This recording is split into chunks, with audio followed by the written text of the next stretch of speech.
Guys നമ്മൾ match പ്രിവ്യൂവിൽ പറഞ്ഞതുപോലെ Kerala Blasters ഇങ്ങനെ ഒരു കാഷ്വൽ അപ്രോച്ച് നടത്തിയിട്ട് ഷില്ലോങ്ങിനെതിരെയൊക്കെ ഒരു തോൽവി ആകുമോ എന്നുള്ള ഭയം ഉണ്ടായിരുന്നു. കാരണം മുൻപുള്ള അനുഭവങ്ങളൊക്കെ അങ്ങനെയാണല്ലോ. എനിവേ കേരള ബ്ലാസ്റ്റേഴ്സിന് സൂപ്പർ കപ്പിൽ ഒരു വിജയത്തോടു കൂടി ഒരു തുടക്കം കിട്ടിയെന്നുള്ളതാണ്. അതായത് 3-1 എന്ന് പറയുന്ന ഒരു സ്കോറിൽ ഷില്ലോങ് ലജോങ്ങിനെ പരാജയപ്പെടുത്താൻ ബ്ലാസ്റ്റേഴ്സിന് ആയി എന്നുള്ളതാണ്. ഉറപ്പായിട്ടും ഈ ഒരു മത്സരത്തിൽ ഒരു ഡോമിനേഷൻ കേരള ബ്ലാസ്റ്റേഴ്സിന് തന്നെയായിരുന്നു, നിസ്സംശയം പറയാൻ സാധിക്കും.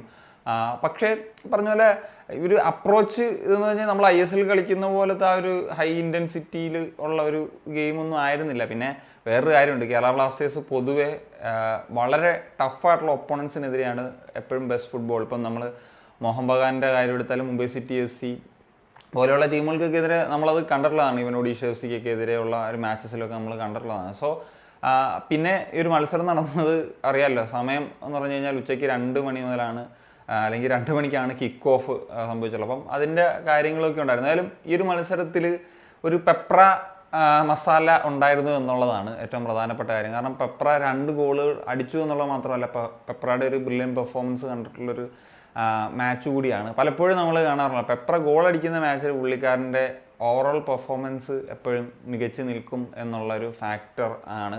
ഇപ്പം ആദ്യ ഗോള് പെപ്രയുടെ ഒരു എഫേർട്ട് തന്നെയാണത്. കാരണം ഡയമണ്ടക്കോസ് ആ ഒരു ബോൾ കൊടുക്കുന്നു, പെപ്ര അദ്ദേഹത്തിൻ്റെ ആ ഒരു ഫിസിക്കൽ സ്ട്രെങ്ത് ഇതെല്ലാം യൂട്ടിലൈസ് ചെയ്ത് അദ്ദേഹം 100% കൊടുത്തിട്ടാണ് ആ ഒരു ഗോള് നേടിയെടുക്കുന്നത് എന്നുള്ളതാണ്. അതുപോലെ രണ്ടാമത്തെ പെപ്രയുടെ ഗോളാണെങ്കിലും അത് പ്രബീറിൻ്റെ ഒരു കഴിവാണ്. ആ ക്രോസസ്, ആ ഒരു ക്രോസ് കൊടുത്തു, പെപ്ര ഈ പറഞ്ഞ പോലെ റൈറ്റ് ടൈമിലുണ്ടായി ആ ഒരു ജസ്റ്റ് പുള്ളിക്ക് ഒന്ന് അകത്തേക്ക് ഇടാനുള്ളതേ ഉണ്ടായിരുന്നുള്ളൂ എന്നുള്ളതാണ് ഏറ്റവും പ്രധാനപ്പെട്ട കാര്യം. ആൻഡ് നെക്സ്റ്റ് ഒരു ഗോൾ എന്ന് പറഞ്ഞതും ക്രോസിൽ നിന്ന് തന്നെ വന്നതാണ്. ഡൈസുക്കയുടെ ക്രോസ് സെക്കൻഡ് ഹാഫിൻ്റെ തുടക്കത്തിൽ അത് പറഞ്ഞാൽ എയ്മാൻ ഒരു പ്രോപ്പറായിട്ടുള്ളൊരു സ്ഥലത്തുണ്ടായിരുന്നു, ദിമിയം കിടന്ന ആ ബോൾ വന്നു. അപ്പം കുറച്ചും കൂടി ഒരു ഫ്രീ പൊസിഷനിൽ എയ്മാൻ ഉണ്ടായിരുന്നു.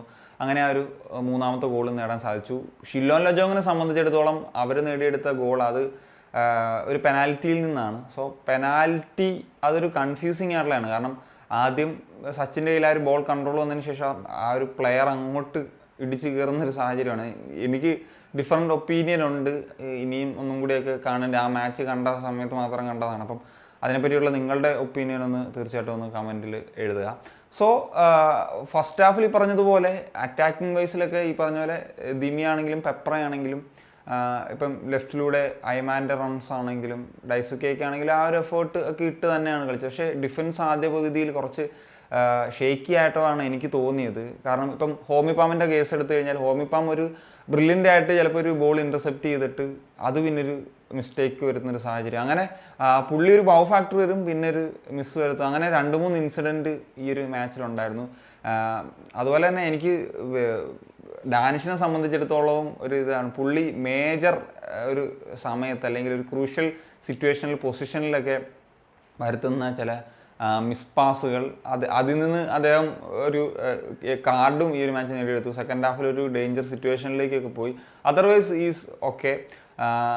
പിന്നെ പറഞ്ഞ പോലെ ദിമിക്കും ഈ ഒരു മാച്ചിൽ ഒരു ഗോൾ ഓപ്പർച്യൂണിറ്റി ഉണ്ടായിരുന്നു, പറഞ്ഞാൽ പോസ്റ്റ് തട്ടിപ്പോയിട്ടുള്ളൊരു സാഹചര്യം ഉണ്ടായിരുന്നു. പിന്നെ പെപ്രയെ സംബന്ധിച്ചുള്ള ഇപ്പോഴും അദ്ദേഹത്തിന് ആ ഒരു പറഞ്ഞ പോലെ ആ ഒരു ക്രിയേറ്റിംഗ് പാർട്ടിലേക്ക് വരുമ്പോഴത്തേക്കും ആ ഒരു പ്ലെയറെ കറക്റ്റായിട്ട് കണ്ടെത്താൻ കഴിയുന്നില്ല എന്നൊക്കെയുള്ള പ്രോബ്ലംസ് അതും കൂടിയൊക്കെ നികത്തി കഴിഞ്ഞാൽ അദ്ദേഹത്തിന് പറഞ്ഞ പോലെ ഇപ്പം ഗോൾ സ്കോറിങ്ങിലേക്ക് എത്തുന്നു.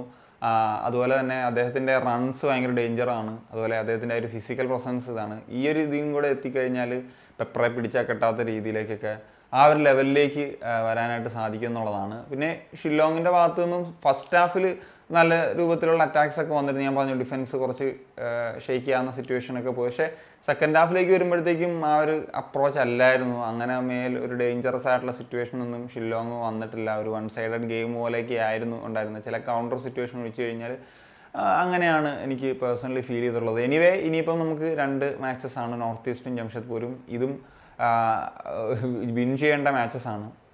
ഞാൻ മാച്ച് പ്രിവ്യൂവിൽ പറഞ്ഞിരുന്നു മിക്കവാറും ചില പ്ലെയേഴ്സിനെയൊക്കെ റെസ്റ്റ് ചെയ്യാനുള്ള സാധ്യത ഉണ്ട് എന്നുള്ളത്. അപ്പം ഈ ഒരു മാച്ചിൽ ലെസ്കോവിച്ചാണ് റെസ്റ്റ് ആയത്.